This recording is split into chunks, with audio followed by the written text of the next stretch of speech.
आज हम करने वाले हैं क्लास 9 का जो आपका मोमेंट का बुक है, chapter number 4 in kingdom of fool. इसकी पढ़ने वाले हम समरी में आपको समझाने वाला हूँ।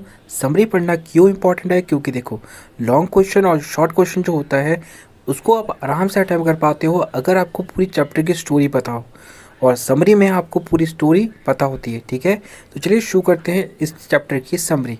सबसे पहले ये लिखा है, देखो यहाँ पे, once there was a kingdom, एक राज्य था। ठीक है, ऑफ फूल, एक राज्य था, मूर्खों का एक राज्य था।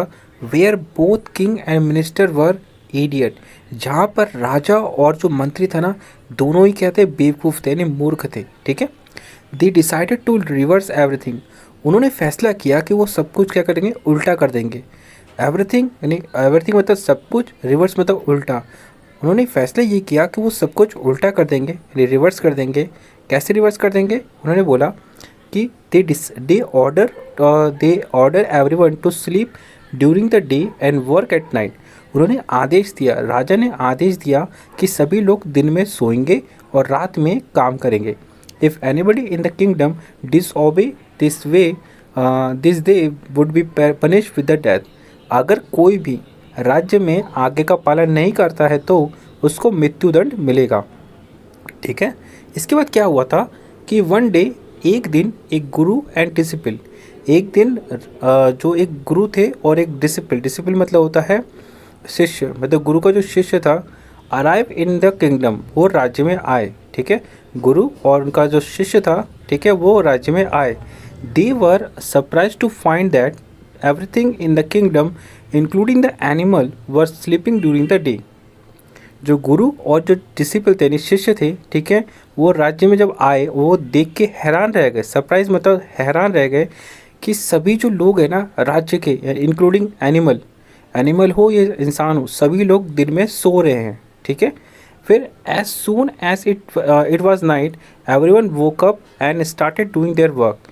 जैसे जैसे रात हो रही थी ना, वैसे वैसे सभी लोग जाग रहे थे। ठीक है, जगना शुरू हुआ और अपने अपने काम पे लग गए।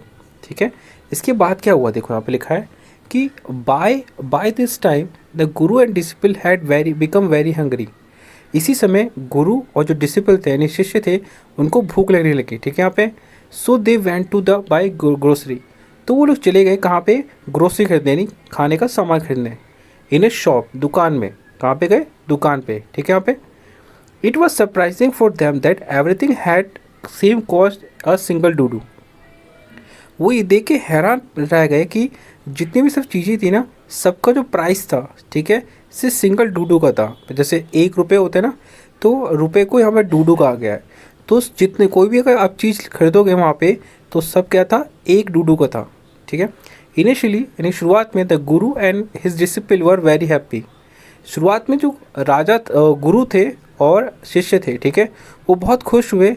दे could buy all the food in a rupee, वो कोई सा भी खाना खरीद सकते थे 1 रुपये, 1 डूडू में। ठीक है, यहाँ पे फिर इसके बाद क्या हुआ कि हाउएवर, जबकि the guru soon realize that it was the kingdom of fool and he decided to leave the place. However, जबकि जो गुरु थे ना, गुरु, उनको अनुभव हुआ कि ये जो राज्य है, किंगडम है, वो मूर्खों का है। ठीक है, इसलिए उन्होंने फैसला किया कि वो इस जगह को छोड़ देंगे। ठीक है, यहाँ पे फिर क्या हुआ, यहाँ पे ही टोल्ड हिज डिसिपल, गुरु ने अपने शिष्य को कहा that the behaviour of the fool can not be predicted.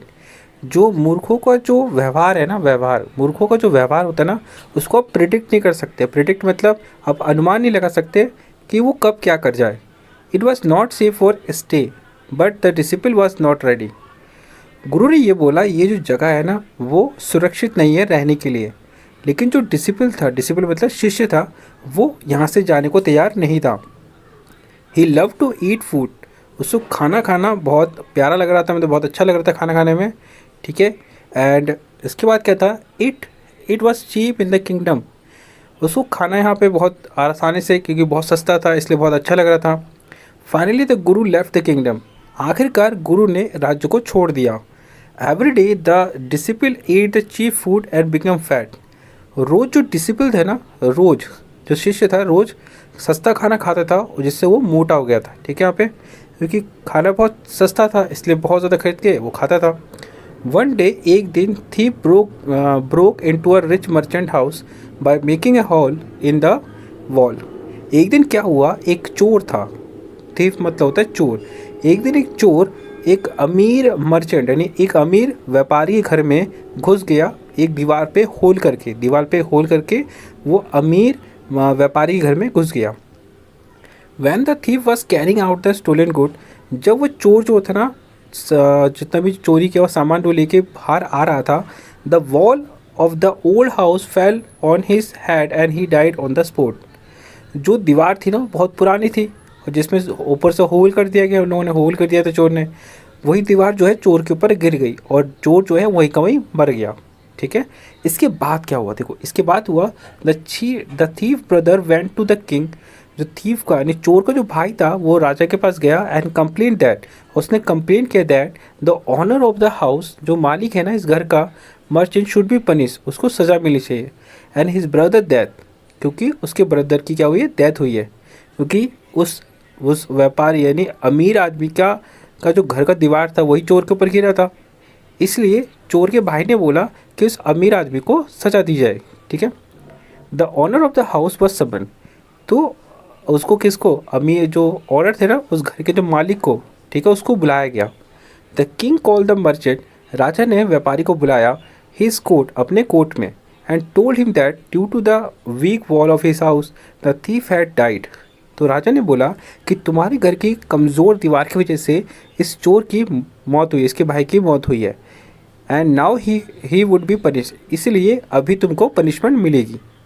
ठीक है, राजा ने ये कहा। But the merchant claim that, लेकिन मर्चेंट ने ये कहा, व्यापारी ने ये कहा that the wall was built in the father's time. Merchant ने बोला यानी व्यापारी ने ये बोला कि ये जो दीवार थी ये तो मेरे पिताजी के समय की बनी हुई थी, and it was the fault of the bricks layer, who build the wall. ये जो गलती है ना इस दीवार बनाने वाले की गलती है जिसने दीवार बनाई थी। ठीक है, इसके बाद क्या हुआ, इसके बाद देखो यहाँ पे लिखा है यहाँ पे, इसके बाद जो ब्रिक्स लेयर था ना यानी the brick layer was bought in to the court. Bricks layer मतलब कौन होता है, तो दीवार बनाने का काम करता है, तो उसको कोर्ट में बुलाया गया। ही सेड दैट, उसने कहा that when he was building the wall, bricks layer ने ये बोला कि जब मैं ये जो दीवार बना रहा था, हिज माइंड वॉज डिस्ट्रैक्टेड, उसको जो दिमाग था ना वो डिस्ट्रैक्ट हो गया। डिस्ट्रैक्ट मतलब होता है ना अपने काम से हट गया। Toward the jiggling sound of the dancing girl, किधर हट गया था उसका, ब्रिक्स लेयर का जो दिमाग किधर चला गया था, क्योंकि डांसिंग गर्ल जब चल रही थी ना तो जिंगलिंग वाली आवाज़ आ रही थी, इस वजह से उसका दिमाग जो ध्यान था वो उसकी तरफ चला गया। So she should be punish instead of him, इसलिए जो सज़ा मिलनी चाहिए वो किसको मिलनी चाहिए, डांसिंग गर्ल को मिलनी चाहिए। ठीक है, the king was satisfy with the bricks layer explanation, तो जो राजा था वो ब्रिक्स लेयर के आंसर से सेटिस्फाई हुआ और उसने आदेश दिया the dancing girl was bought in to the court, कि डांसिंग गर्ल को कोर्ट में बुलाया जाए। ठीक है यहाँ पे, और वो उसको लाया गया। फिर she shifted the blame of the gold Smith, अब डांसिंग गर्ल ने क्या किया, जो दोष था वो किसके ऊपर डाल दिया, गोल्ड स्मिथ पे। गोल्ड स्मिथ कौन होता है, सुनार, उस पर डाल दिया। शी सेड, उसने कहा, डांसिंग गर्ल ने बोला that she had to walk up and down the street many time because the goldsmith had delay her order. जो डांसिंग गर्ल है उसने ये बोला कि मुझे बार बार उधर जाना पड़ रहा था, ठीक है, स्ट्रीट में गोल्ड स्मिथ के पास में, क्योंकि जो गोल्ड स्मिथ है वो मेरे ऑर्डर को बहुत डिले कर रहा था, बहुत लेट कर रहा था, क्योंकि डांसिंग गर्ल ने उसको सोना दिया था ज्वेलरी बनाने के लिए, लेकिन जो गोल्ड स्मिथ है वो बहुत लेट कर रहा था बनाने में। ठीक है, इसलिए डांसिंग गर्ल को बार बार वहाँ से जाना पड़ रहा था। फिर गोल्ड स्मिथ को बुलाया गया कोर्ट में। ठीक है, उसके बाद क्या हुआ, he defended himself by saying that he could not complete the dancing girl order in the time because he had to finish a rich merchant order. अब गोल्ड स्मिथ ने ये बोला, अपने डिफेंडेड मतलब खुद को बचाते हुए बोला कि देखो मैं जो डांसिंग गर्ल का ऑर्डर इसलिए पूरा नहीं कर पाया क्योंकि मैं तो मर्चेंट का ऑर्डर पूरा कर रहा था, जो मर्चेंट यानी व्यापारी है, मैं उसका ऑर्डर पूरा कर रहा था। ठीक है, इसी वजह से मैं ये पूरा नहीं कर पाया। ठीक है, डांसिंग गर्ल का ऑर्डर पूरा नहीं कर पाया। This rich merchant was the father of the merchant was house wall fallen. ये जो अमीर आदमी था ना जिसका दीवार घिरा था, इसके पिताजी ने उस समय ऑर्डर दिया था, किसको दिया था ऑर्डर, गोल्ड स्मिथ को ऑर्डर दिया था। ठीक है, यहाँ पे जिस काम में गोल्ड स्मिथ लगा हुआ था। ठीक है, so the merchant was summoned again, तो व्यापारी को फिर से बुलाया गया कि भाई अब फिर से आओ तुम, ठीक है। उसके बाद क्या हुआ, उसके बाद हुआ the merchant was now stated that jewellery had been order by the his father but he was death. अब मर्चेंट ने ये बोला, देखो ये जो ऑर्डर था ये तो मेरे पिताजी ने दिया था, वो तो अब मर चुके हैं, ठीक है। So the king decided that the merchant should be punish in the place of his father, dead father. इसलिए राजा ने आदेश दिया, अब इसकी पिताजी की मृत्यु तो हो चुकी है, इसकी जगह पे इस व्यापारी को ही क्या चढ़ा दो, फांसी पे चढ़ा दो, ठीक है। यहाँ पे इसके बाद क्या हुआ, ठीक है, a new stake was order for the execution but the merchant was too thin to fit the stake. एक स्टेक लाया गया, मतलब एक फांसी का फंदा लाया गया, ठीक है, जिस पे उसको चढ़ाना था, किसको, मर्चेंट को फांसी पे चढ़ाना था। लेकिन मर्चेंट जो था ना बहुत पतला था, जिस वजह से वो उस पर फिट नहीं हो रहा था। So it was decided to find a person who fitted the stake. तो राजा ने आदेश दिया कि ऐसे व्यक्ति को ढूंढो जो इस स्टेक में, इस फांसी के फंदे में फिट हो सके, ठीक है। इसके बाद क्या हुआ, the disciple was the found fitted for the stake, so he was both in to the court for the punishment. जो डिसिपल था, शिष्य था, उसकी जो वो था वो इस फांसी के फंदे में फिट हो रहा था, ठीक है। तो इसकी वजह से उसको पनिशमेंट के लिए लाया गया। The disciple remember the his guru's word that it was city of the fool, they could harm him. अब जो डिसिपल था, शिष्य था, उसको याद आया कि अपने गुरु की बात याद आई कि ये जो राज्य है, ठीक है, शहर है, ये मूर्खों का है, मूर्खों का शहर है और जो नुकसान पहुंचा सकता है उसे। The Guru saw everything by magical power. जो गुरु थे वो अपने शिष्य की जो स्थिति है ना उसको देख पा रहे थे अपने मैजिकल पावर से। And arrive to save his disciple, और अपने शिष्य को बचाने के लिए वो वहाँ पे आ गए। He explain a plan quietly to disciple in his ear on escape to the execution. तो गुरु ने अपने शिष्य को बोला कि देखो, अपना पूरा प्लान बताया। गुरु ने डिसिपल को अपना पूरा प्लान बताया कि हमको यहाँ से कैसे बच के निकलना है। The guru try to trap the king in his word. तो गुरु ने उस राजा को अपने शब्दों में फंसाने की कोशिश की। कैसे की, चलो देखते आगे। उसके आगे क्या हुआ था, देखो यहाँ से the guru and his disciple started fighting to decide who should be executed first. जो गुरु थे और डिसिपल थे, ठीक है, दोनों ही क्या करने लगे, लड़ने लगे कि किसको सबसे पहले फांसी चढ़ाई जाएगी। गुरु बोलते थे कि मेरे को पहले फांसी चढ़ाओ, शिष्य बोलते थे पहले मेरे को फांसी चढ़ाओ। The king was confuse by their behaviour. जो राजा था बहुत ज़्यादा कन्फ्यूज हो गया। ही आस्क्ड द गुरु कि why both of them wanted to die first. राजा ने गुरु से पूछा कि तुम दोनों सबसे पहले क्यों फांसी पे चढ़ना चाहते हो, ठीक है।